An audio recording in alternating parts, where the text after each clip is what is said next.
اور ہم نے داؤد اور سلیمان کو علم بخشا اور انہوں نے کہا کہ اللہ کا شکر ہے جس نے ہمیں اپنے بہت سے مومن بندوں پر فضیلت دی۔ اور سلیمان داؤد کے قائم مقام ہوئے اور کہنے لگے کہ لوگوں، ہمیں اللہ کی طرف سے پرندوں کی بولی سکھائی گئی ہے اور ہر چیز عنایت فرمائی گئی ہے، بے شک یہ اس کا خاص فضل ہے۔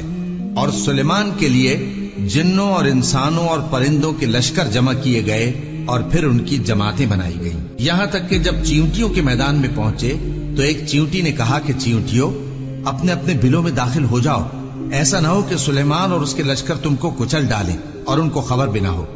تو وہ اس کی بات سے ہنس پڑے اور کہنے لگے کہ اے پروردگار، مجھے توفیق عنایت کر کہ جو احسان تو نے مجھ پر اور میرے ماں باپ پر کیے ہیں ان کا شکر کروں اور ایسے نیک کام کروں کہ تو ان سے خوش ہو جائے اور مجھے اپنی رحمت سے اپنے نیک بندوں میں داخل فرما۔ اور جب انہوں نے پرندوں کا جائزہ لیا تو کہنے لگے، کیا سبب ہے مجھے ہدہد نظر نہیں آتا؟ کیا کہیں غائب ہو گیا ہے؟ میں اسے سخت سزا دوں گا یا ذبح کر ڈالوں گا یا میرے سامنے اپنی بے قصوری کی واضح دلیل پیش کرے۔ ابھی تھوڑی دیر ہوئی تھی کہ ہدہد آ موجود ہوا اور کہنے لگا کہ مجھے ایک ایسی چیز معلوم ہوئی ہے جس کی آپ کو خبر نہیں، اور میں آپ کے پاس ملک سبا سے ایک یقینی خبر لے کر آیا ہوں۔ میں نے ایک عورت دیکھی کہ ان لوگوں پر حکومت کرتی ہے اور ہر چیز اسے میسر ہے، اور اس کا ایک شاندار تخت ہے۔ میں نے دیکھا کہ وہ اور اس کی قوم اللہ کو چھوڑ کر آفتاب کو سجدہ کرتے ہیں، اور شیطان نے ان کے اعمال انہیں آراستہ کر دکھائے ہیں اور ان کو رستے سے روک رکھا ہے، پس وہ رستے پر نہیں آتے اور نہیں سمجھتے ہیں کہ اللہ کو جو آسمانوں اور زمین میں چھپی چیزوں کو ظاہر کر دیتا اور تمہارے پوشیدہ اور ظاہر اعمال کو جانتا ہے، کیوں سجدہ نہ کریں؟ اللہ کے سوا کوئی عبادت کے لائق نہیں، وہی عرش عظیم کا مالک ہے۔ سلیمان نے کہا، اچھا ہم دیکھیں گے تو نے سچ کہا ہے یا تو جھوٹا ہے۔ یہ میرا خط لے جا اور اسے ان کی طرف ڈال دے، پھر ان کے پاس سے ہٹ جانا اور دیکھنا کہ وہ کیا جواب دیتی ہیں۔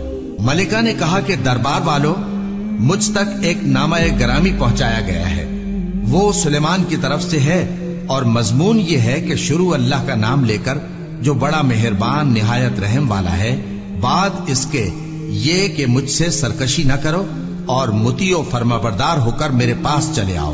خط سنا کر کہنے لگی کہ اے اہل دربار، میرے اس معاملے میں مجھے مشورہ دو، جب تک کہ تم حاضر نہ ہو اور صلاح نہ دو میں کسی کام کا فیصلہ نہیں کیا کرتی۔ وہ بولے کہ ہم بڑے زوراور اور سخت جنگجو ہیں اور حکم آپ کے اختیار میں ہے، تو جو حکم دیجیے گا اس کے انجام پر نظر کر لیجیے گا۔ اس نے کہا کہ بادشاہ جب کسی شہر میں داخل ہوتے ہیں تو اس کو تباہ کر دیتے ہیں اور وہاں کے عزت والوں کو ذلیل کر دیا کرتے ہیں، اور اسی طرح یہ بھی کریں گے، اور میں ان کی طرف کچھ تحفہ بھیجتی ہوں اور دیکھتی ہوں کہ قاصد کیا جواب لاتے ہیں۔ پس جب قاصد سلیمان کے پاس پہنچا تو سلیمان نے کہا، کیا تم مجھے مال سے مدد دینا چاہتے ہو؟ سو جو کچھ اللہ نے مجھے عطا فرمایا ہے وہ اس سے کہیں بہتر ہے جو تمہیں دیا ہے۔ حقیقت یہ ہے کہ اپنے تحفے سے تم ہی خوش ہوتے ہوگے۔ ان کے پاس واپس جاؤ، اب ہم ان پر ایسے لشکر لے کر حملہ کریں گے جن کے مقابلے کی ان میں طاقت نہ ہوگی، اور ان کو وہاں سے بے عزت کر کے نکال دیں گے اور وہ ذلیل ہوں گے۔ سلیمان نے کہا کہ اے دربار والو، کوئی تم میں ایسا ہے کہ قبل اس کے کہ وہ لوگ فرما بردار ہو کر ہمارے پاس آئیں، ملکہ کا تخت میرے پاس لے آئے؟ جنات میں سے ایک قوی ہیکل جن نے کہا کہ قبل اس کے کہ آپ اپنی جگہ سے اٹھیں میں اس کو آپ کے پاس لا حاضر کرتا ہوں، اور مجھے اس پر قدرت بھی حاصل ہے اور امانت دار بھی ہوں۔ ایک شخص جس کو کتاب الہی کا علم تھا کہنے لگا کہ میں آپ کی آنکھ کے جھپکنے سے پہلے پہلے اسے آپ کے پاس حاضر کیے دیتا ہوں۔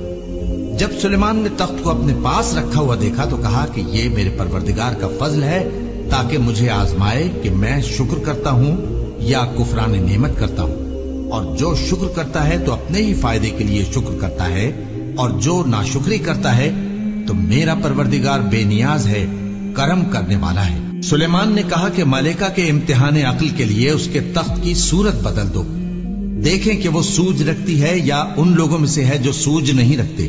پھر جب وہ آ پہنچی تو پوچھا گیا کہ کیا آپ کا تخت بھی اسی طرح کا ہے؟ اس نے کہا کہ یہ تو گویا ہو بہو وہی ہے۔ اور ہم کو اس سے پہلے ہی سلیمان کی عظمت و شان کا علم ہو گیا تھا، اور ہم فرما بردار ہیں۔ اور وہ جو اللہ کے سوا دوسروں کی پرستش کرتی تھی، سلیمان نے اس کو اس سے منع کیا کہ وہ کافروں میں سے تھی۔ اس کے بعد اس سے کہا گیا کہ محل میں چلیے۔ جب اس نے اس کے فرش کو دیکھا تو اسے پانی کا حوض سمجھا اور کپڑا اٹھا کر اپنی پنڈلیاں کھول دی۔ سلیمان نے کہا، یہ ایسا محل ہے جس کے نیچے بھی شیشے جڑے ہوئے ہیں۔ وہ بول اٹھی کہ پروردگار، میں اپنے آپ پر ظلم کرتی رہی تھی، اور اب میں سلیمان کے ساتھ اللہ رب العالمین پر ایمان لاتی ہوں۔